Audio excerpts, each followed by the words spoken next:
Mayang adlaw kaninyong tanan, ako dahil si Jordan Prado, kauban ako kong papa no. Iyang pangalan mo Jordanico Prado. Hapit po ko na junior. So, Hello. share niya ako ang na-stay natin niya dati kung unsa ko dati pod no. Sa wala pang mga lagat sa Ginoo karon. Paminaw na to iyahang sugilanon sa pagsakong kinabuhi. I-share niya.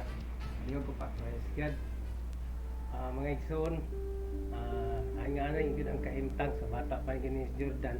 Sa nag-eskwela pa gini siya o elementary, hindi kasugod sa grade 1. So gini ka batang padlungon yun, no, papadlong yun. Ay, kanang ipamaligya niya akong butang rin kay TV na mo rin, ipaligya kay ikasud sa computer.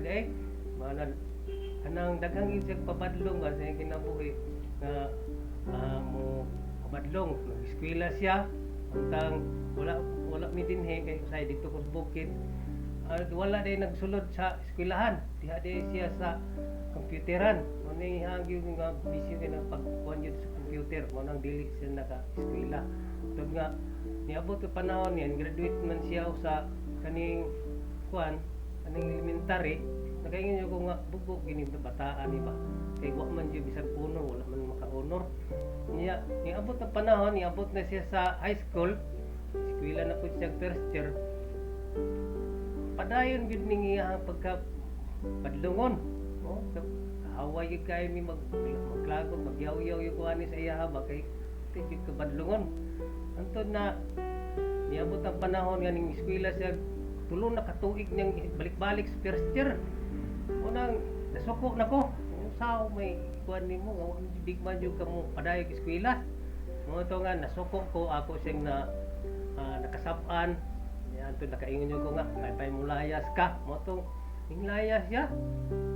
Mo to natagpo na po ko pinangita kung asar po ning bataan ni. Mo to ang mga barkada po di ako tan-on di ko tug-an kay mingo man sila nga wa mi kahibalo kol ang iyang pangitaa lang kol naagid to dili computeran naa sa kanang kuan kanang bulkitanan kay diha man lang gina siya magpanulungan mo to nga nangita ko sa computeran wa man gid sa computeran wa man po ko nakakita diha sa mga bulkitanan mo to gibalikan gyud ang pumunta natin yung barkada nano ganitong anyo siya nga naa sa Bermudis kol namulkit mo to giadto nako ako siyang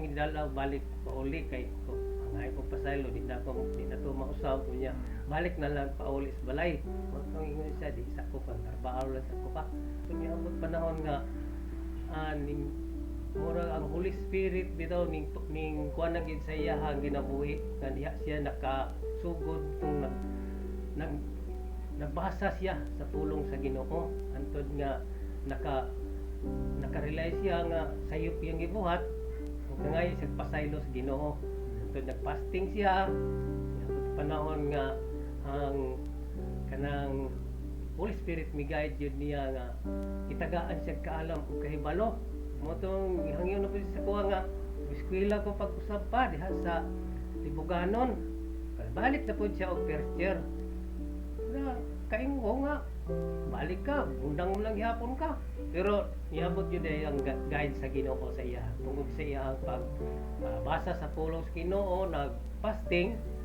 ito bagid sa Ginoo ang iyang ipanghangyo diha sa Ginoo sa first year pa lang siya sa Libuganon ning honor na siya fourth gani transfer siya ning honor na siya fourth naka taod yung kong ribbon sa iya ningon siya ba ikaw gyud makataod ribbon ani pa kay naka medal ko mo na nga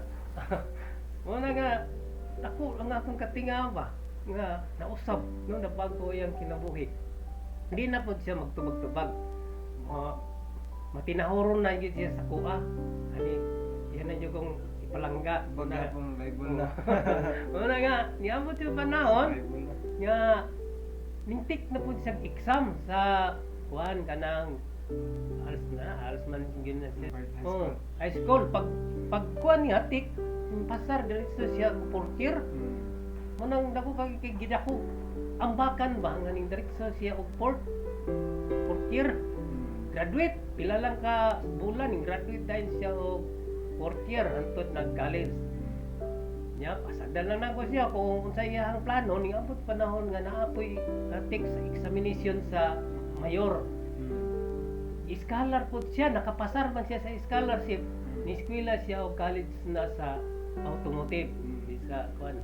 Mo na nga na nakapasar siya na imo na padayon sa eskwela dili gyud na no, dako kayo kung nang gasto kay scholar man.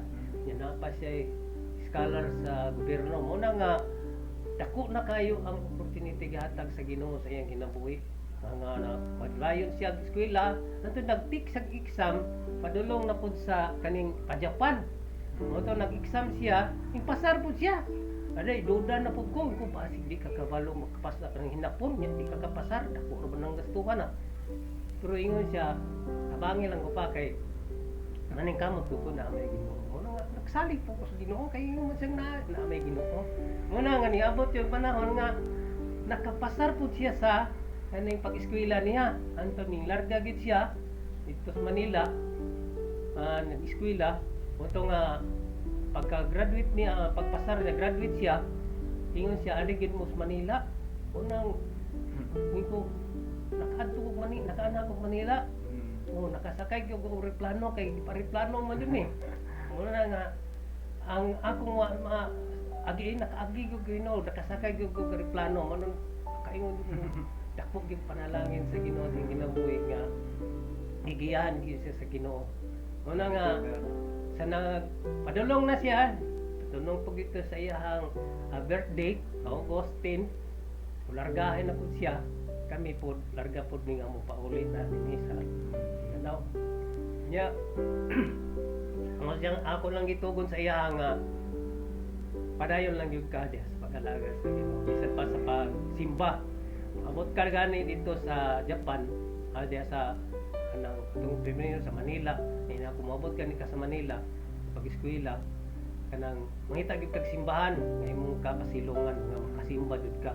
Mo to nakadako gito nakatabang sa amoa kay sa diha siya nagsimba pinangga pud siya sa mga miyembro ug sa pastor.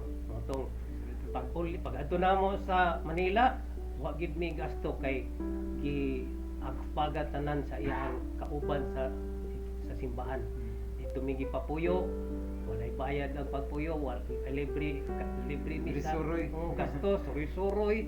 Pati yung pagkanindutan niya, ingon sila nga, ayaw ka bala pastor, amuan ita ng gasto. Wa mo yung mga gastuan. Itabangan pa yung Jordan, sa paglarga, tagaan pa gani siyang malitan, dako, nasudlan siya sa nina. Muna nga, paglarga niya, ako na pong itugod yun nga, padayon yun ka, malagat, pangita yung simbahan dito. Pagka nakakita po siya simbahan, pag abot larga niya dito, nakakuha na gid siya nga na mo nagid Japan. Nakakita po siya simbahan dito, nangita gid simbahan ng kasimbahan to nga pinangga po gyapon siya sa pastor dito sa Japan. Kay naaman po Christian dito nga pastor. Mo na nga pinangga po siya, gipandala po niya ang mga kauban dito sa trabaho. Hantod nga nahimo siyang kuan siya, gipili siya nga mahimo magtudlo sa ila, mga pastor. Mo dito siya na sugod nga nagpastor siya. Pagka-pastor niya, tingnan siya sa iyang kauban lang pastor nga kung nga magkuan na mo, maglahit na lang pud mo simba, pwede mo sa hapon, alis buntag, magsimba pud mo. Mo na nga nahimo siyang pastor sa mga kauban niya dito nga nagtrabaho. Alayo ng Dios kay nakaluwas pag ito, nakakabig pag silang mga adili kayo magtutuno nga nagatuon na nangalagad na karon sa Ginoo. Pabautismo siya. Mo nang ingon siya sa kuwa, "Pa, kisa may mo bautismo aning akong natudloan nga magpabautismo man sila, niya gusto man sila nga apoy mo bautismo. Ako maning ihatag og laing pastor. Ina ko nga ikaw may nagtudlo. Ikaw may nagtudlo niya diya sa Mateo 28:19 ingon siya panlagaw kamo ug himo ang tinun-an ang kanasuran o bautismohi sila."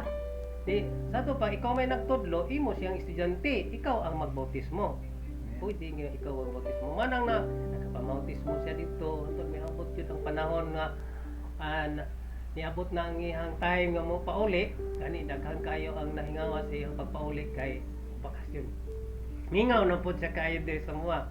Gusto po siyang mapauli. Mo to, nakapauli gid siya. Gani, siya nang yang pastor gipabawnan jud siya, no? Ayang pastor nga atong hapon. Una nga dako kaayong panalangin sing kinabuhi nga yapon siya diri sa kaning Mindanao nga nakabaon gyud og mga panalangin. Muna nga financial, material, spirituanon iya gyud nadawat kapot gyud niya pinaagi sa tabang sa Ginoo.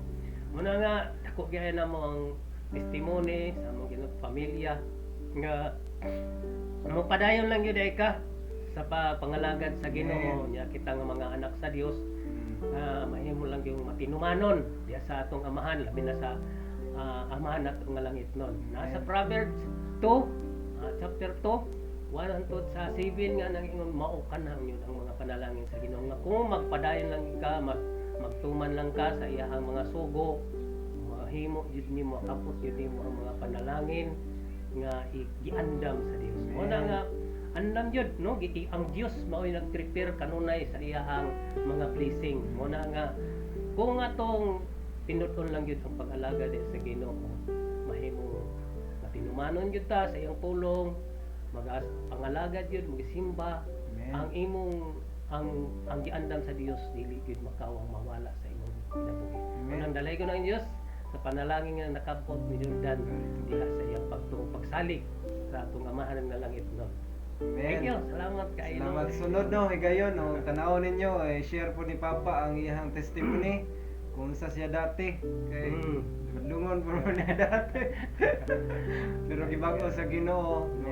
Kung sa mga naay balatian dira si Papa usab po ni sa mga gibago sa Ginoo gikan sa balatian nakabig siya no, naayo siya gikan sa iyang balatian. So tanaw no, sunod. Salamat kayo sa pagtanaw kanunay.